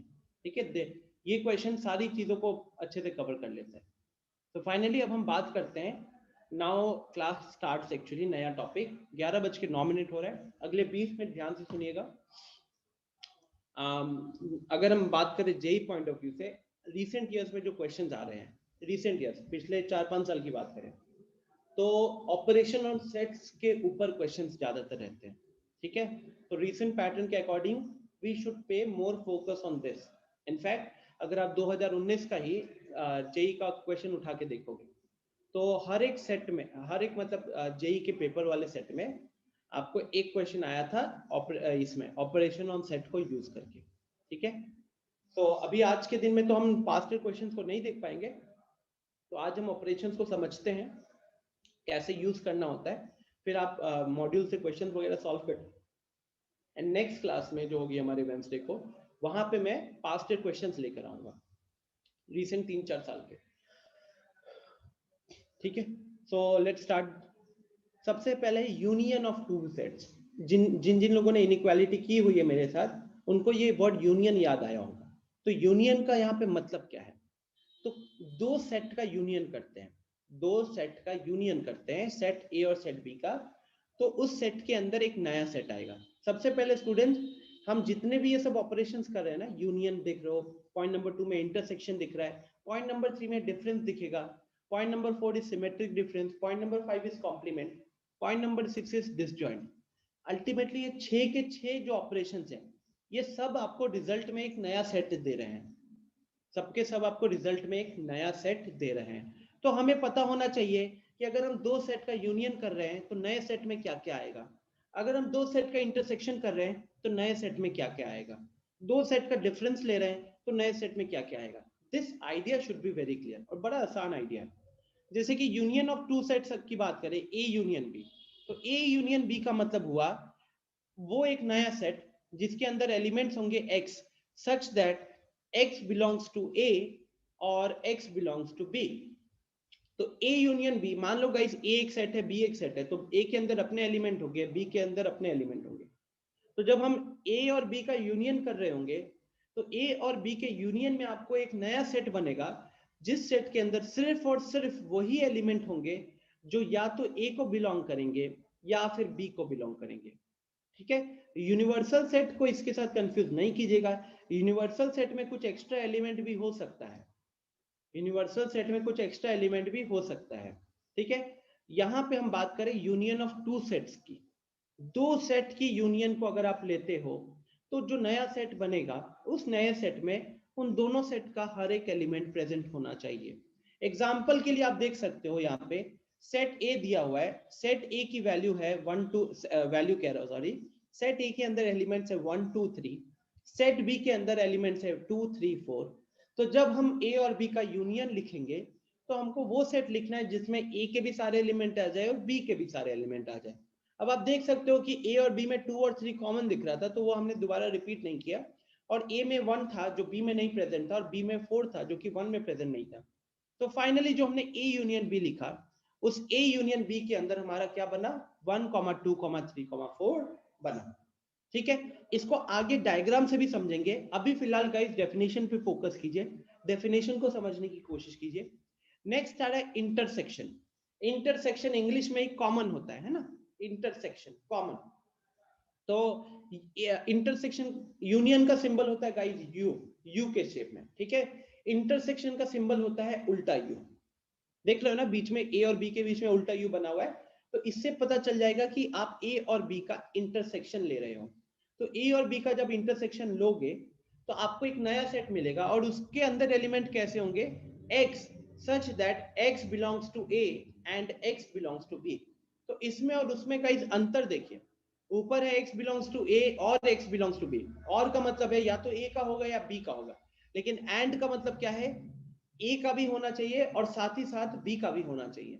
ठीक है, तो एग्जाम्पल के लिए इधर देखिए, सेट ए में एलिमेंट है 1 2 3 और सेट बी में एलिमेंट है 2 3 4, तो सेम एग्जाम्पल के सेट्स लिए जो 1 में था।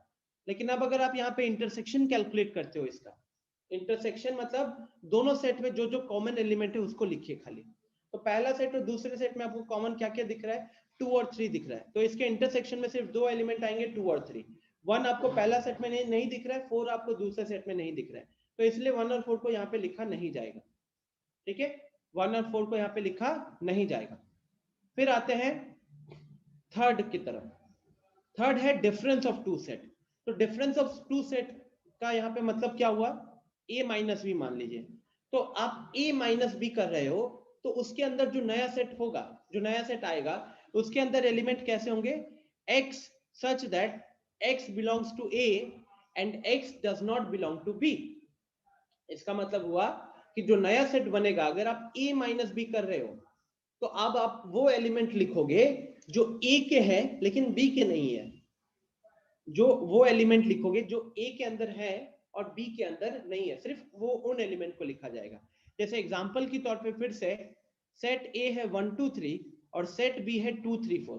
तो अब आपको जब a माइनस बी हम कैलकुलेट करेंगे, तो a माइनस बी के अंदर आपको सिर्फ वो वाला सेट को लिखना है, सिर्फ वो वाला सेट को लिखना है जो कि a जिसके एलिमेंट सिर्फ a में आ रहे हो और b में नहीं आने चाहिए, b में नहीं आने चाहिए। तो 1 2 3 था सेट a में, जिसमें 2 और 3 b में भी प्रेजेंट था, तो इसलिए उसको नहीं लिखा गया, सिर्फ क्या लिखा गया, सिर्फ लिखा गया a को। ठीक है, एग्जांपल के तौर पे स्टूडेंट्स मान लीजिए कि यहाँ पे सेट होता 1 2 3 और सेट b होता हमारा x y z। तो अगर आपसे यहाँ पे a माइनस बी पूछा जाता, अगर आपसे यहाँ पे a माइनस बी पूछा जाता, तो अब a के वो एलिमेंट्स लिखने जो b में नहीं है। अब a के इस केस में तीनों एलिमेंट b में प्रेजेंट नहीं है, इस केस में a के तीनों एलिमेंट b में प्रेजेंट नहीं है, तो a माइनस बी की वैल्यू यहाँ पे क्या हो जाएगी, 1 2 3 हो जाएगी। ठीक है, शुभम पूछ रहा है b माइनस एम होता तो 4 होता है आंसर, यस गाइस। अगर यहाँ पे इस एग्जाम्पल में अगर b माइनस ए पूछता तो b माइनस ए में क्या लिखते आप लिखते खाली 4, b माइनस ए में लिखते खाली 4, क्योंकि 4 ऐसा एलिमेंट है जो बी में प्रेजेंट है और ए में प्रेजेंट नहीं है। ठीक है, तो यूनियन एलिमेंट या तो ए का होना चाहिए या बी का होना चाहिए। दो सेट का इंटरसेक्शन, तो वो एलिमेंट लिखना है जो दोनों में होने चाहिए। डिफरेंस ऑफ टू सेट, अगर ए माइनस बी कर रहे हैं तो उन एलिमेंट्स को लिखना है जो ए में होंगे और बी में नहीं होंगे। अगर हम बी माइनस ए कर रहे हैं तो आपको उन एलिमेंट्स को लिखना है जो बी में होगा और ए में नहीं होगा। तो जब हम माइनस जिसको कर रहे हैं ना, वो वाले एलिमेंट्स को, उसके एलिमेंट्स को नहीं लिखना होता है। अब इसको पहले थोड़ा वेन डायग्राम से समझते हैं। वेन डायग्राम क्या है गाइस? तो most of the relationships between sets, बहुत सारे जो हमारे अभी रिलेशनशिप्स हमने देखे, इनको हम डायग्राम के हेल्प से बहुत आसानी से और समझ सकते हैं। इन्हीं डायग्राम्स को यहाँ पे वेन डायग्राम्स बोला जाता है। अब ये डायग्राम्स क्या होते हैं? तो these diagrams consist of a rectangle for universal set। तो आप ये डायग्राम में जनरली हम एक रेक्टेंगल यूज करते हैं यूनिवर्सल सेट का, और circle in the rectangle are subsets of universal set. तो रेक्टेंगल के अंदर जो सर्कल्स बन रहे हैं वो सर्कल्स हमारे अलग अलग सेट को रिप्रेजेंट कर रहे हैं। ठीक है, मान लो कि हमने क्वेश्चन एक है जिसमें 3 सेट है ए बी सी, तो उसको हम वेन डायग्राम से समझना चाहते हैं तो हम सबसे पहले क्या करेंगे, एक रेक्टेंगल बॉक्स बना देंगे, वो यूनिवर्सल सेट हो जाएगा ए बी सी के लिए, और फिर उस रेक्टेंगल के अंदर हम 3 सर्कल बनाएंगे, एक ए सेट के लिए, एक बी सेट के लिए और एक सी सेट के लिए। ठीक है, फिर थर्ड पॉइंट क्या लिखा हुआ है? The elements of the set are written in respective circles. The elements of the set are written in respective circles. तो जैसे मान लो सेट ए के अंदर जो जो एलिमेंट था उसको सेट ए के सर्कल के अंदर लिखोगे, सेट बी के अंदर जो जो एलिमेंट थे तो बी का जो सर्कल बनाए हो उसके अंदर लिखोगे। सिमिलरली सी का जो एलिमेंट था सी के अंदर, तो सी के जो सर्कल्स बनाए हैं आपने उसके अंदर वो लिखते हैं। ठीक है, तो वेन डायग्राम से इस चीज को समझना बहुत अच्छा होता है। जैसे for example a is equal to 1 2 3, b is equal to 3 4 5, तो 1 2 3 और 3 4 5 के लिए यूनिवर्सल सेट ले लिया गया 1 2 3 4 5 6 7 8। नोटिस कर सकते हैं यहाँ में हमने एक्स्ट्रा एलिमेंट लिया है, कोई दिक्कत की बात नहीं है। यूनिवर्सल सेट में हमारा मेन पॉइंट होना चाहिए, इनफैक्ट 6 7 8 लिया है। यूनिवर्सल सेट में हमारा मेन पॉइंट होना चाहिए कि जो जो सेट का बात हो रहा है उनके सारे एलिमेंट आ जाए। ठीक है, तो अगर आप यहाँ पे यूनियन देखोगे, इस पे मैं थोड़ी देर में आऊं, पहले मैं एक बार यहाँ आ जाता हूं। तो यूनियन क्या होता है गाइस? इस डायग्राम को देखिए।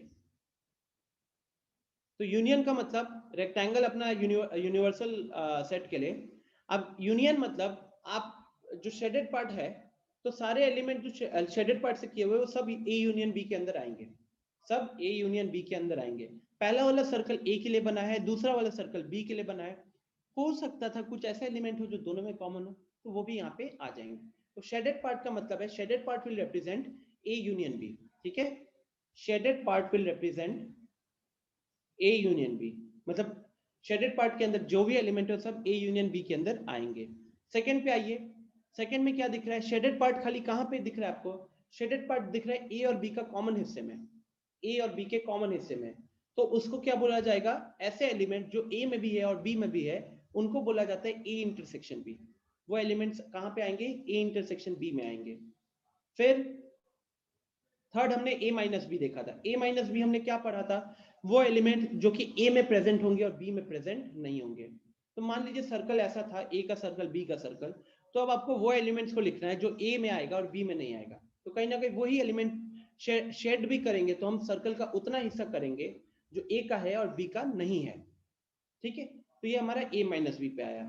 फिर आता है सिमेट्रिक डिफरेंस। तो सिमेट्रिक डिफरेंस ऑफ सेट को आप सबसे पहले देखो, ए बी का सिमेट्रिक डिफरेंस में बीच में वो दिख रहा है ट्रायंगल जैसा शेप दिख रहा है, तो सिंबल होता है सिमेट्रिक डिफरेंस का। ठीक है, इसका सिंबल क्या होता है? तो इसका सिंबल होता है ट्रायंगल जैसा शेप। ठीक है, तो A triangle B, A triangle B, triangle बोलना मत, ये सिंबल होता है सिमेट्रिक डिफरेंस का। तो आप इसको, इसकी वैल्यू कैसे कैलकुलेट करोगे? तो आप a माइनस बी कैलकुलेट करोगे, फिर आप b माइनस ए कैलकुलेट करोगे और फिर आप दोनों का यूनियन लोगे। तो symmetric difference of a and b क्या होगा students? It will be a minus B union b minus A. It will be a minus B union b minus A. ठीक है, फिर आता है कॉम्प्लीमेंट। कॉम्प्लीमेंट किसी भी सेट का कॉम्प्लीमेंट को सबसे पहले वहां देखो a डैश लिखा हुआ है, ऊपर a छोटा सा डैश दिया हुआ है, तो उसके अंदर आपको वो एलिमेंट्स लिखने हैं x such that x belongs to a, x does not belongs to a but x belongs to u। या फिर राइट में देख सकते हो u माइनस ए लिखा हुआ है, राइट में u माइनस ए लिखा हुआ है। तो किसी भी सेट का कॉम्प्लीमेंट लिखने का मतलब हुआ उस यूनिवर्सल सेट में, जो यूनिवर्सल सेट आपको दिख रहा है उस यूनिवर्सल सेट में ए को छोड़कर बाकी एलिमेंट, ए को छोड़कर बाकी एलिमेंट। जैसे इसको एग्जांपल से समझिए, तो एक सेट है यू यूनिवर्सल सेट जिसके अंदर हमने नेचुरल नंबर लिखा है 1 से लेके 10 तक, और एक सेट है ए जिसके अंदर एलिमेंट लिखा हुआ है 1 से लेके 5 तक। तो अगर हम ए डैश निकाल रहे हैं, अगर हम ए का कॉम्प्लीमेंट निकाल रहे हैं, तो आपको ये पहले 10 में से उन एलिमेंट्स को अब नहीं लिखना है जो ए को बिलोंग करेंगे। तो 1 to 10 में से 1 to 5 को नहीं लिखा जाएगा, बचेगा क्या 6 7 8 9 10 बचेगा। तो ए कॉम्प्लीमेंट के अंदर आएगा 6 7 8 9 10। और लास्ट में आता है डिसजॉइंट। वर्ड से थोड़ा सा आइडिया हो ही गया होगा, डिस मतलब ना, जॉइंट मतलब कोई ज्वाइन नहीं हो रहा, मतलब जॉइंट मतलब पता आपको, तो डिसजॉइंट का मतलब कि कोई ज्वाइनिंग नहीं है, कुछ कॉमन हिस्सा नहीं है। तो यहाँ पे लिखा हुआ है if A intersection B is 5, A और बी का इंटरसेक्शन में अगर आपको कुछ ना मिले तो उसको, उस केस में ए और बी को बोला जाता है डिसजॉइंट सेट। जैसे कि सेट ए है जिसके अंदर एलिमेंट है 1 2 3, सेट बी है जिसके अंदर एलिमेंट है 7 8 9, तो ए इंटरसेक्शन बी हो जाएगा 5, उसके अंदर कोई भी एलिमेंट नहीं होने वाला। तो फाइनली अगर एक बार वापस से गो थ्रू करोगे तो कितने ऑपरेशन देखिए अभी फिलहाल 6 ऑपरेशन।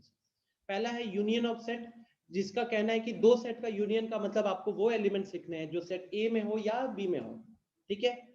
इंटरसेक्शन में आपको सिर्फ वो एलिमेंट लिखना होता है जो दोनों के कॉमन वाले हों। डिफरेंस ऑफ सेट के अंदर आपको वो लिखना है जो कि जैसे a माइनस बी कर रहे हैं तो वो एलिमेंट जो a के हो और b के ना हो, अगर b माइनस ए कर रहे हो तो वो एलिमेंट जो b के हैं और a के ना हो।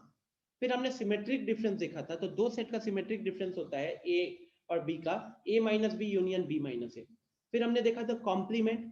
कॉम्प्लीमेंट का मतलब है कि किसी भी सेट का कॉम्प्लीमेंट निकालने का मतलब उस यूनिवर्सल सेट में उस सेट के एलिमेंट को छोड़कर बाकी एलिमेंट्स, ठीक है।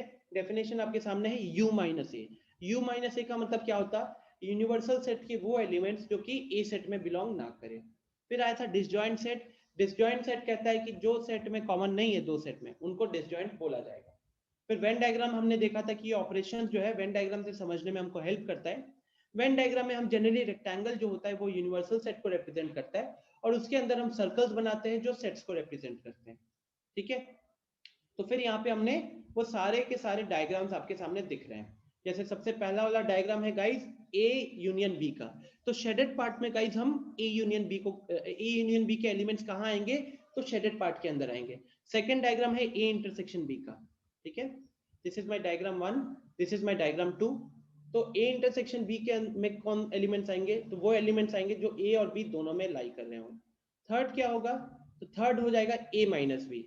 ए माइनस बी का मतलब क्या होगा, वो एलिमेंट्स जो ए के हैं और बी के नहीं है, ठीक है। तो वो एलिमेंट्स कहाँ आएंगे, इस जगह पे आएंगे। बी माइनस ए कहाँ होगा, तो यहाँ होगा। Next complement. कॉम्प्लीमेंट में क्या है गाइस, कि वो एलिमेंट जो यूनिवर्सल सेट के हैं और ए के नहीं है। तो ये अगर रेक्टेंगल आपके यूनिवर्सल सेट के एलिमेंट से भरा हुआ है और ये सर्कल आपका ए सेट के एलिमेंट है, तो उसको छोड़कर जो बाकी पार्ट देख रहे हो ग्रे किया हुआ है वो आपका यू माइनस ए हो जाएगा, ठीक है। तो ये बाहर वाला पार्ट आप कह सकते हो ये मेरा u माइनस ए हो जाएगा, ठीक है। This is my A complement. फिर नेक्स्ट वाला क्या दिख रहा है स्टूडेंट्स, नेक्स्ट वाला है अब ये मतलब ये 3 और 4 का कॉम्बिनेशन है ना, एक तरीके से 3 और 4 का कॉम्बिनेशन है। तो सिमेट्रिक डिफरेंस। अब सिमेट्रिक डिफरेंस का मतलब क्या होता है, यूनियन करना है। सबसे इंपॉर्टेंट चीज है गाइस, यूनियन करना होता है। तो आप देखो डायग्राम 3 में कितना शेड किया हुआ है और डायग्राम 4 में कितना शेड किया हुआ है। यूनियन करने के टाइम पे क्या होगा, दोनों का कॉमन हिस्सा आएगा। यूनियन करने के टाइम पे दोनों का कॉमन हिस्सा आएगा, ठीक है। इनफैक्ट इतना तो आप लोग ऑब्जर्व कर ही पा रहे हो कि अगर आप इसको फिगर 1 से कंपेयर करते हो, ध्यान से देखो तो फिगर 1 और फिगर 2 को देखो, तो फिगर 1 में से जब फिगर 2 को माइनस करोगे तो फिगर ये निकल कर आएगा। तो इसका हम एक और डेफिनेशन क्या कह सकते हैं, A intersection B minus A union B. ध्यान से देखिए, फिगर 1 माइनस फिगर 2 करने से ये वाला फिगर निकल कर आ रहा है। जी शिवम बताइए। सर ये जो सिमेट्रिक वाला सर, ये जो डायग्राम है सर, पिछला जो एग्जांपल आप दिए थे सर पिछले पेज में, तो उस हिसाब से सर आंसर 2 और 3 हो जाएगा। हाँ, ओके सर। मतलब ये कह सकते हो कि जैसे यहाँ पे यहाँ a माइनस बी के अंदर हमारे पास आए थे 1 2 3 और b माइनस सी के अंदर आए थे हमारे खाली 4। तो जब Yes. हम यहाँ पे सर्कल में देखें तो इस यहाँ पे आएगा 1 2 3 और यहाँ पे आएगा खाली 4। ठीक है। यस। और लास्ट में डिसजॉइंट का मतलब क्या होता है, डायग्राम से अगर देखोगे तो कुछ भी कॉमन नहीं होगा। डिसजॉइंट से देखोगे तो कुछ भी कॉमन नहीं होगा। क्या ये आइडिया क्लियर है? It's very easy definitions, it's just that आपको ये याद रखना पड़ेगा कि हाँ ठीक है, ये डेफिनेशन ऐसा है, ये डेफिनेशन ऐसा है। बोलिए, आइडिया क्लियर है क्या स्टूडेंट्स? कि कोई डाउट किसी को? अमृता, ऋषंक, अमन, अनामिका, अंकित, आयुष, हर्ष, मानस, मृगंक, नीरज, रॉबिन, शिवम, सनी, शुभम। ठीक है, तो छोटा मोटा क्वेश्चन देखते हैं और क्लास को फिर एंड करेंगे। सबसे पहला क्वेश्चन है, सेट ए है 1 2 3 4 5 6, सेट बी है 4 5 6 7 8 9। तो गाइस ए यूनियन बी के अंदर क्या आएगा? हर्ष कह रहा है सिमेट्रिक, एक बार फिर से समझा दीजिए।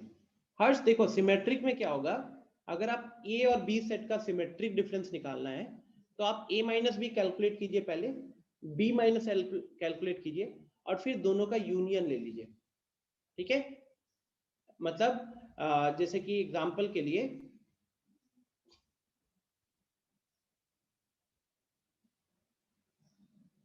यहां देख लीजिए, तो यहां पे अगर हमारे पास सेट ए है जिसके अंदर मैंने एलिमेंट लिखा है 1 2 और सेट बी लिखा हुआ है जिसके अंदर एलिमेंट है 2 3। ठीक है, और अब मैं यहाँ पे a माइनस बी देखूं, a माइनस बी कितना हो जाएगा? a माइनस बी हो जाएगा 1। और अगर मैं b माइनस ए देखूं तो उसके अंदर क्या हो जाएगा? उसके अंदर हो जाएगा 3। तो अगर मैं इसका सिमेट्रिक डिफरेंस निकालूंगा a और b का, तो उसमें मेरे को क्या लिखना है? मुझे इनका यूनियन लिखना है। तो इनका यूनियन के कहने के मुकाबले क्या हो जाएगा? 1 और 3 आ जाएगा। ठीक है, okay Harsh, I think the idea is clear. So जल्दी से उस क्वेश्चंस पे आते हैं नाउ। तो A यूनियन B क्या हो जाएगा गाइस? 1 2 3 4 5 6 7 8 9 है ना। तो A यूनियन B में 1 से लेके 9 तक आप उसको ब्रैकेट्स में लिखोगे। अच्छा, यहाँ पे A माइनस बी और B माइनस ए लिख लोगे ना? A माइनस ए और B माइनस ए लिख लोगे? लिखो जल्दी से।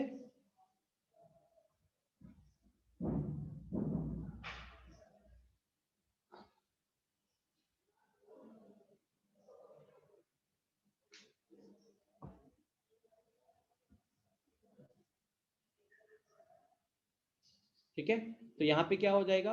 यहाँ पे हमारे पास आएगा 1 2 3, यहाँ पे B माइनस ए में आएगा हमारे पास 7 8 9।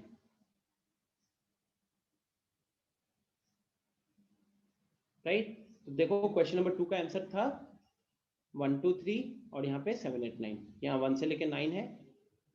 Last A union A complement, A union A complement, क्या ये A होता है? A यूनियन A कॉम्प्लीमेंट, क्या ये A होगा? The answer is false.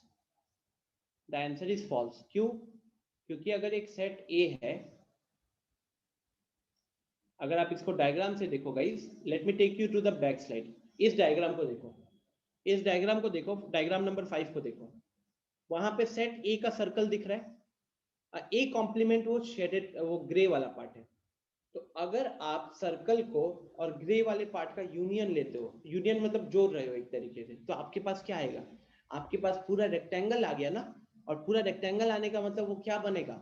वो बन गया मेरा U, वो बनेगा U। तो इसीलिए यहाँ पे लिखा हुआ है false, because A union A complement is equal to U। अगले वाले का आंसर है ट्रू। क्या है अगला वाला question? U intersection A। U मतलब यूनिवर्सल सेट है और A आपका उसके अंदर का एक छोटा सा सर्कल होगा।